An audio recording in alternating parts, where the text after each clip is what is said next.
তিলোত্তমার মরদেহ নিয়ে যখন ছিনতাই করে পুলিশ পালাচ্ছে, তখন যখন এসএফআই, ডিওয়াইএফআই, আইডুয়া মিলে ওই গাড়িটাকে আটকে ছিল, সেই সময় দাঁড়িয়ে যে আন্দোলনের শুরুয়াত হয়েছিল, ওই আন্দোলনের এক একটা পর্যায়তে আমরা স্লোগান তৈরি করেছিলাম, তিলোত্তমার ভয় নাই, রাজপথ ছাড়ি নাই। আর আজকে দুর্গাপুর দেখিয়ে দিয়েছে যে হাজারো আক্রমণের মুখেও যতদিন না বিচার পাচ্ছি ততদিন পর্যন্ত আমরা রাজপথ ছাড়বো। আচ্ছা কমরেড, যেটা হচ্ছে আজকে এটা এখানে প্রমাণ হয়ে গেছে যে তৃণমূলের 10-20টা বোমের বিরুদ্ধে গোটা দুর্গাপুরের হাজার হাজার মানুষ তারা একত্রিত, জোটবদ্ধ, ঐক্যবদ্ধ হয়ে আছে। আর যত গোটা রাজ্যের দিকে দিকে মানুষ ঐক্যবদ্ধ হচ্ছে, যে যেভাবে যেরকম ভাবে পারছে রাস্তায় নামছে, তত হচ্ছে নবান্ন কাঁপছে। আর নবান্নের থেকে পয়সা পাওয়া এই দলদাস পুলিশের হাঁটু কাঁপছে। মীনাক্ষীদি বলেছে, পুলিশ এখন যে কোনো ভাবে যেখানে যেভাবে পারবে প্রতিবাদীদের কণ্ঠ রোধ করবার চেষ্টা করছে। কখনো কখনো স্লোগান উঠছে, পুলিশ তোমার কিসের ভয়, ধর্ষক তোমার কে হয়। আর গতকাল দুর্গাপুরে প্রমাণ হয়ে গেছে, তৃণমূল তোমার কিসের ভয়, দর্শক তোমার কে হয়। এই আওয়াজটা দুর্গাপুরের মাটিতে প্রমাণ হয়েছে। ভেবেছিল লাঠি সোটা বোমা বন্দুক দিয়ে এসএফআই, ডিওয়াইএফআই এর দপ্তরে ভাঙচুর করে গোটা রাজ্য জুড়ে চলতে থাকা আন্দোলনটাকে দমিয়ে দেবে। আমরা বলতে চাই, কিছু নতুন নতুন জুম্মা জুম্মা মাতব্বর তৈরি হয়েছে দুর্গাপুরের বুকে, খুব চোখ পাকানোর চেষ্টা করছে। আমরা বলছি, অত চোখ রাঙাবেন না। ছাত্র ফেডারেশন করি, ওরম কয়েকটা চোখে এমন আঙুল বুঝেছি, সব শঙ্কর নেত্রালয়ের পার্মানেন্ট মেম্বার হয়ে গেছে। ওটা বাংলার মানুষ ঐক্যবদ্ধ হয়েছে। একটাই দাবি, একটাই কথা, তিলোত্তমার বিচার চাই, দোষীদের শাস্তি চাই। কেউ বলছে আই ওয়ান্ট জাস্টিস, কেউ বলছে উই ওয়ান্ট জাস্টিস, কেউ বলছে ফাইট ফর জাস্টিস। যে যেভাবে যেখানে পারছে এই বাংলার ছাত্রীর বিচারের জন্য লড়াইটা লড়ে যাচ্ছে, সেই লড়াইটাকে চালিয়ে নিয়ে যেতে হবে। কোন তৃণমূল, কোন পুলিশ, কোন বিজেপি, কারোর বাপের ক্ষমতা নেই এই লড়াইটাকে রুখে দেওয়ার। সেটাই দুর্গাপুরের মানুষ আজকে আরো একবার এই রাজপথে নেমে এটা প্রমাণ করে দিয়েছে। আমরা স্লোগান তুলেছিলাম 9 তারিখে ওই মেয়েটার মরদেহ নিয়ে যখন, তিলোত্তমার মরদেহ নিয়ে যখন ছিনতাই করে পুলিশ পালাচ্ছে, তখন যখন এসএফআই, ডিওয়াইএফআই, আইডুয়া মিলে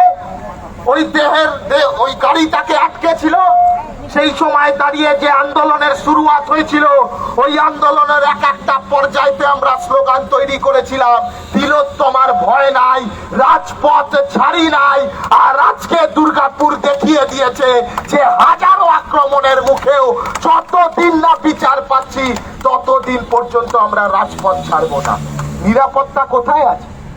এই গোটা বাংলার কোন ক্যাম্পাসে, কোন কলেজে, কোন বিশ্ববিদ্যালয়ে আপনার বাড়ির ছেলেটার, আপনার বাড়ির মেয়েটার নিরাপত্তা আছে বলতে পারেন?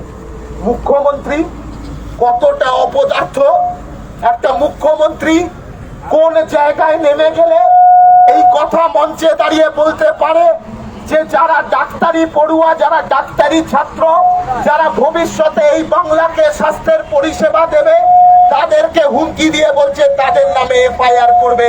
ডাক্তারি পড়ুয়ারা, ডাক্তারি ছাত্ররা কাল চ্যালেঞ্জ অ্যাকসেপ্ট করেছে, বলেছে যত খুশি এফআইআর করুন, কুছ পরোয়া নেই, আন্দোলনের মাটি থেকে আমরা নড়ছি না, আমরা নড়বো না। ছাত্র সংসদ নির্বাচন বন্ধ করে রেখেছে যাতে করে গোটা পশ্চিম বাংলার বুকে ক্যাম্পাসের ভেতর নিরাপত্তার প্রশ্নটাকে সামনে রাখা না যায়। 6 বছর 7 বছর হয়েছে, একটা কোন ক্যাম্পাসে ছাত্র সংসদ নির্বাচন হয়নি। ছাত্ররা ক্যাম্পাসের ভেতরে নিজেদের কথা বলবার জায়গা পাচ্ছে না, গণতন্ত্রের পরিসর প্রতিদিন সংকুচিত করে দিচ্ছে। আর কালকে গিয়ে তৃণমূলের যারা কলেজের মাতব্বর, তৃণমূলের আমাদের যারা কলেজের কাটমানি জেনারেটর মেশিনটা সুইচ অন সুইচ অফ করে, তাদের সবাই গিয়ে সব বড় বড় লপচাপানি করছে, নির্বাচনের কথা বলছে। বলছে ইলেকশন যখন হবে স্টুডেন্ট ইউনিয়নের, তখন 55% ছাত্রীদের জন্য আসন সংরক্ষণ করবে। আমরা বলছি এই বাংলার মাটিতে ছাত্রীদেরকে যেভাবে দিনের পর দিন নিরাপত্তাহীনতার মধ্যে ফেলছে এই মমতা ব্যানার্জির সরকার, সেখানে 55% আসন সংরক্ষণের কথা বলে সেগুলোকে ঢাকা যায়নি, সেগুলোকে ঢাকা যাবে না। মীনাক্ষী বলেছে ফোঁস করবার কথা বলেছে না গতকাল। আমরা বলছি আপনি যত খুশি ফোঁস করে নেন, এই যদি আপনার ফোঁস করার চেহারা হয়, তাহলে কলেজে কলেজে ক্লাসে ক্লাসে কমন রুমে ক্যান্টিনে যা যা কার্বলিক অ্যাসিড মজুত করে রেখেছি ইউনিয়ন ইলেকশনের দিন ঘোষণা হলে সেই সবটা বুঝিয়ে দেওয়া হবে। লড়াইটা বিচারের লড়াই, লড়াইটা ক্যাম্পাসে ক্যাম্পাসে ছাত্র ছাত্রীদের নিরাপত্তার লড়াই, লড়াইটা যাতে এই বাংলার আর কোন ছাত্রীকে তিলোত্তমার মতো পরিণতিতে না যেতে হয় তার লড়াই। লড়াইটা যারা দোষী তাদেরকে শাস্তি দেওয়ার লড়াই, আর যে দোষী নয় বারবার গল্পটাকে চিত্রনাট্যটাকে তৈরি করে একটা স্ক্রিপ্ট বানিয়ে দোষীর শাস্তি চাই এতে পরিণত করবার চেষ্টা করছে। আমরা বলছি দোষী নয়, দোষীদের শাস্তি চাই। যারা যারা যারা যারা এই ঘটনার সাথে যুক্ত আর যারা যারা এই ঘটনাকে মদত দিয়েছে দিনের পর দিন, আজিকর থেকে শুরু করে এই বাংলার প্রতিটা কলেজ ক্যাম্পাসে যারা যারা সমাজ বিরোধীদের, যারা যারা একটার পর একটা র্যাকেটকে তৈরি করেছে ক্যাম্পাসের ভেতরে, তাদের সকলের শাস্তি চাই।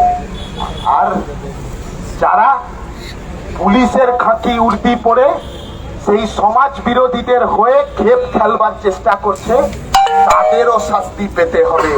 যারা এখানে দাঁড়িয়ে আছে এর মধ্যে কিছু পুলিশ হয়তো আছে যারা মনে মনে ভাবছে যে ঠিকই তো, আমার বাড়ির মেয়েটা সেও বড় হচ্ছে, তার ভবিষ্যতের কথাটা ভাববো, তাদেরকে বলবো বাড়ির মেয়েটার ভবিষ্যতের কথাটা ভাবুন।